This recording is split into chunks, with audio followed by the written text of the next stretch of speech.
இன்றைய தினம் மகாலய அமாவாசை. இந்த மகாலய அமாவாசையிலன்று தர்ப்பணம் கொடுக்க முடியாதவர்கள் இந்த ஒரு பொருளை தானம் செய்யுங்க.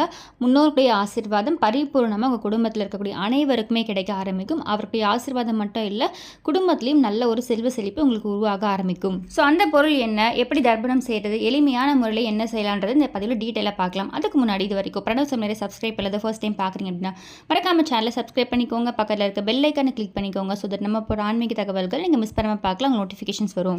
இன்றைய தினம் பார்த்தீங்கன்னா மகாலய பட்சத்தோட கடைசி நாள். இந்த கடைசி நாளோட மகாலய அமாவாசை திதியும் சேர்ந்து வந்திருக்கு. மகாலய பட்சத்தோட கடைசி நாளும் இன்றோட நிறைவடைய போகுது. ஸோ அப்படிப்பட்ட இந்த சக்தி வாய்ந்த நாளில் கடைசி சூரிய கிரகணம், இந்த ஆண்டோட கடைசி சூரிய கிரகணம் நிகழப்போகுது, இரவு நிகழப்போகுது. அந்த டைமிங்ஸ் நான் உங்களுக்கு சொல்கிறேன். இந்த சூரிய கிரகத்தால் நமக்கு ஏதாச்சும் பாதிப்பு ஏற்படும் அப்படின்னு கேட்டால் அந்த மாதிரி எந்த வித பாதிப்பும் இல்லை. ஸோ நம்ம நார்மலாக எப்பொழுதும் போல இருக்கலாம். ஸோ இன்றைய தினம் ஒரு சிலர் தர்ப்பணம் கொடுக்க முடிஞ்சிருக்கும், ஒரு சிலர் தர்ப்பணம் கொடுக்க முடிஞ்சிருக்காது. அப்படி கொடுக்க முடியாதவங்க நம்ம முன்னோருடைய ஆசீர்வாதம், பித்ருக்களுடைய ஆசீர்வாதம் நமக்கும் நம்ம குடும்பத்துக்கும் எப்படி கிடைக்கும், அதே மாதிரி நம்ம குடும்பத்தில் அடுத்தடுத்து முன்னேறணும், செல்வ செழிப்புலையும் சரி 16 செல்வங்களும் சேரணும் அப்படின்னா நமக்கு கண்டிப்பாக அவர்களுடைய ஆசீர்வாதம் தேவை. ஸோ அவருடைய ஆசீர்வாதத்தை எப்படி பெற்றுக்கொள்வது அப்படின்றத அந்த பதிவில் பார்க்க போகிறோம். ஸோ முதல்ல சூரிய கிரகணம் அப்படின்னு சொல்லியிருந்தேன். ஸோ அதனால் நமக்கு எந்தவித பாதிப்பும் இல்லைன்னு சொல்லிட்டேன்.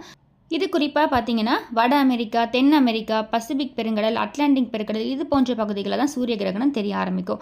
அதே மாதிரி நம்மளுடைய இந்திய நேரப்படி பார்த்தீங்கன்னா இன்று இரவு 9:12 மணிலிருந்து, அதாவது 9:12 இந்த நேரத்திலிருந்து அக்டோபர் 3ஆம் தேதி, அதாவது அடுத்த நாள் காலையில் நாளை தினம் 3:17 வரைக்கும் சூரிய கிரகணம் நடக்குது. ஸோ நமக்கு இரவில் தான் இந்த சூரிய கிரகணம் வந்திருக்கிறதுனால இந்த கிரகணத்தின் மூலமாக எந்தவித தோஷமும் நமக்கு கிடையாது, எந்தவித பாதிப்பும் நமக்கு கிடையாது. ஸோ அதனால் இதை குறித்து நீங்கள் எதுவும் கவலைப்பட வேண்டாம். இன்றைய தினம் பார்த்தீங்கன்னா இந்த மகாலய அமாவாசை அப்படின்றது அஸ்த நட்சத்திரத்தில் வந்திருக்கு.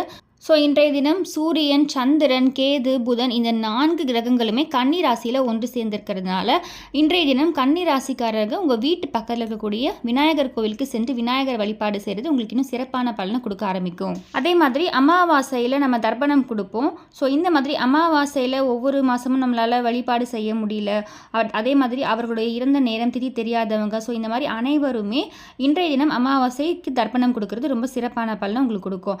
அதே மாதிரி இன்றைய தினம் திதி தர்ப்பணம் நம்மளால் கொடுக்க முடியல, ஏதோ ஒரு சில விஷயங்களால் நம்மளால் செய்ய முடியாமல் தவற விட்டுட்டோம் அப்படின்னா இந்த விஷயத்தை நீங்கள் செய்யுங்க, இந்த தானத்தை நீங்கள் செய்யுங்க.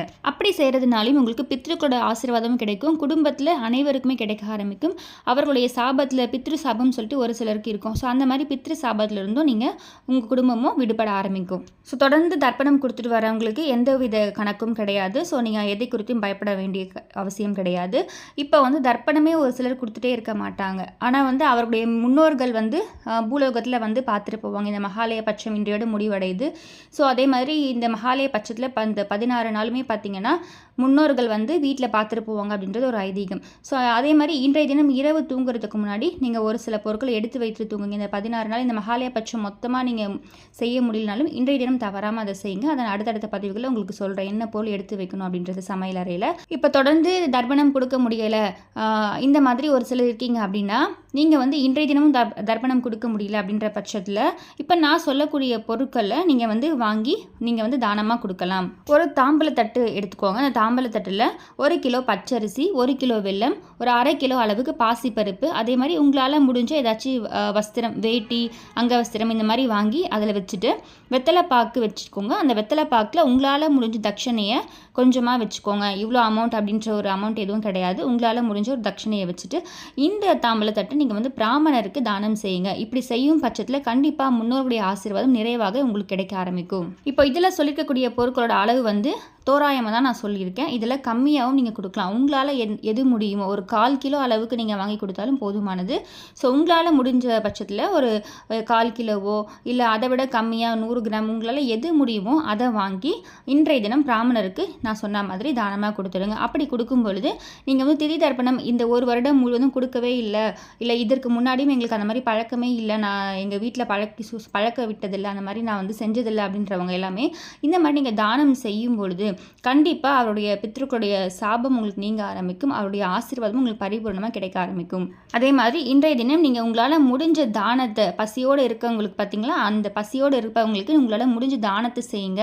அந்த தானமும் உங்களுக்கு பல ஆயிரம் மடங்கு பலனை பலனை திருப்பி தர ஆரம்பிக்கும், உங்களை தேடி வர ஆரம்பிக்கும். ஸோ அதனால் இன்றைய தினம் குறிப்பாக அமாவாசை, பௌர்ணமி இந்த மாதிரி நாட்கள் நீங்கள் தானம் செய்கிறது உங்களுக்கு நல்ல பலனை கொடுக்க ஆரம்பிக்கும். அதனால் முடிஞ்சவங்க இன்றைய தினம் நீங்கள் தானம் செய்யுங்க. அதே மாதிரி இன்றைய தினம் இப்போ நான் சொன்ன பிராமணர்களுக்கு இதை வாங்கி கொடுங்கன்னு சொல்லிட்டு அதுவும் என்னால் வாங்கி தர முடியலங்க, ஸோ இந்த பொருட்களை கொடுக்க முடியலங்க அப்படின்றவங்க என்ன பண்ணலான்னு பார்த்தீங்கன்னா, இந்த பச்சரிசி இருக்குது பார்த்தீங்களா, பச்சரிசியை கொஞ்சமாக ஒரு உங்களால் எவ்வளோ முடியுமோ அந்த அளவுக்கு ஊற வச்சுருங்க. அது ஊற வச்சதுக்கப்புறம் அதற்கு கூட சிறுபருப்பும் கொஞ்சம் போட்டு ஊற வச்சுருங்க. பச்சரிசியும் சிறுபருப்பும் ஊற வச்சுருங்க. ஊற வச்சதுக்கப்புறம் நல்லா சாஃப்ட் ஆகிடும். அதை வடிகட்டி எடுத்து அதற்கு கூட வெல்லத்தை கலந்துக்குங்க. வெல்லம் கலந்து இந்த பொருட்களை நீங்கள் ஒரு வாழை இலையில் வச்சு பசுமாட்டுக்கு கொடுத்துருங்க. ஸோ பசுமாட்டுக்கு கொடுக்கும்போது உங்களுடைய அனைத்து விதமான கடன் பிரச்சனையும் தீர ஆரம்பிக்கும். இதை நான் நிறைய பதிவுகளை உங்களுக்கு சொல்லியிருக்கேன். ஸோ பசுமாட்டில் 30 முக்கோடி தேவர்கள் வாழ்கிறாங்க. ஸோ அவங்களுக்கு நீங்கள் கொடுக்கும் பொழுது உங்களுடைய அனைத்து விதமான கடன் சுமையும் தீர ஆரம்பிக்கும். கடனை அடைக்கிறதுக்கான பணம் வரும் உங்களை தேடி வர ஆரம்பிக்கும். ஸோ பிராமணர்களுக்கு கொடுக்க முடியும்னா அந்த மாதிரி கொடுங்க. கொடுக்க முடியாத பட்சத்தில் கண்டிப்பாக பசுமாட்டுக்கு இந்த மாதிரி கொடுங்க. இதுவும் உங்களுக்கு முன்னோருடைய ஆசீர்வாதம் ஒரு சேர கிடைக்க ஆரம்பிக்கும். பித்திருக்களுடைய சாபமும் உங்களுக்கு நீங்க ஆரம்பிக்கும். அது மட்டும் இல்லை, உங்களுடைய கடன் பிரச்சனையும் வீட்டில் தீராத கஷ்டம் இருக்குது, பிரச்சனைகள் இருக்குது, மேன்மேலும் இருக்குது அப்படின்ற எல்லா விஷயங்களுமே சரியாக ஆரம்பிக்கும். இது மாதிரி நீங்கள் பசுமாட்டுக்கு தானம் செய்கிறதுனால. இன்னும் ஒரு சிலர் கேட்பீங்க, நான் தர்ப்பணம் கொடுத்துட்டேன், நான் பசுமாட்டுக்கு இந்த மாதிரி கொடுக்கலாமா? கண்டிப்பாக தாராளமாக நீங்கள் கொடுக்கலாம். தர்ப்பணம் கொடுத்தவங்களையுமே பார்த்தீங்கன்னா பசுமாட்டுக்கு நீங்கள் இதை கொடுக்கலாம். இதை யார் வேணும்னாலும் கொடுக்கலாம். ஏன்னா இன்றைய தினம் அமாவாசை அப்படின்றதுனால பிரபஞ்சத்தில் நேர்மறை ஆற்றல் நிறையவே நிரம்பி இருக்கும், நேர்மறை சக்தி நிறைய இருக்கும். குறிப்பாக பார்த்தீங்கன்னா நம்மளுடைய முன்னோருடைய ஆசீர்வாதம் ஒரு சேர கிடைக்கக்கூடிய ஒரு நாள். ஸோ அப்படிப்பட்ட இந்த நாளில் நீங்கள் தவற விடாமல் இந்த மாதிரி ஒரு சில விஷயங்கள் செய்யும் பொழுது, தானங்கள் செய்யும் பொழுது உங்களுக்கு அது ரெட்டிப்பான பலனை உங்களை தேடி வர ஆரம்பிக்கும். ஸோ தர்ப்பணம் கொடுத்தவங்க கொடுக்காதவங்க அனைவருமே இன்றைய தினம் பசுமாட்டிற்கு இந்த பொருட்களை நீங்கள் கொடுங்க.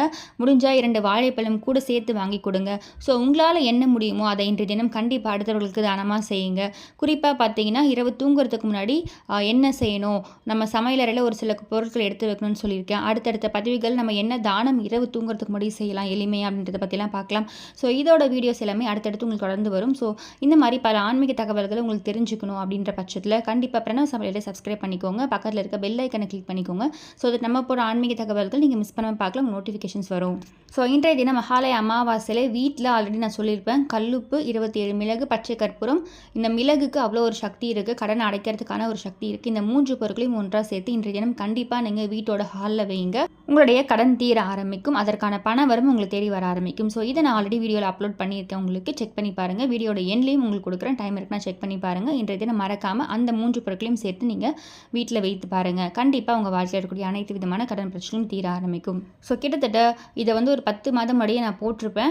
1 மில்லியன் வியூஸ் மேலே போயிருக்கும். நிறைய பேர் அதை செய்து பலன் பெற்றிருக்காங்க. நிறைய நல்ல நல்ல மாற்றங்கள், நிறைய கடன்கள் அடைச்சிருக்காங்க. ரொம்ப ஒரு சக்தி வாய்ந்த ஒரு தாந்திரிக பரிகாரம். அனைவருமே நீங்கள் செய்யலாம். இன்றைய தினம் அதையும் தவற விடாமல் செய்திடுங்க. ஸோ மீண்டும் இன்னொரு நல்ல பதிவில் உங்களுக்கு சந்திக்கிறேன். இந்த பதிவு பிடிச்சிருக்கு, இந்த பதிவில் ஏதாவது சந்தேகம் பண்ணால் கண்டிப்பாக கமெண்ட் பாக்ஸில் கமெண்ட் பண்ணுங்கள். மீண்டும் இன்னொரு நல்ல பதிவில் உங்களை சந்திக்கிறேன். நன்றி.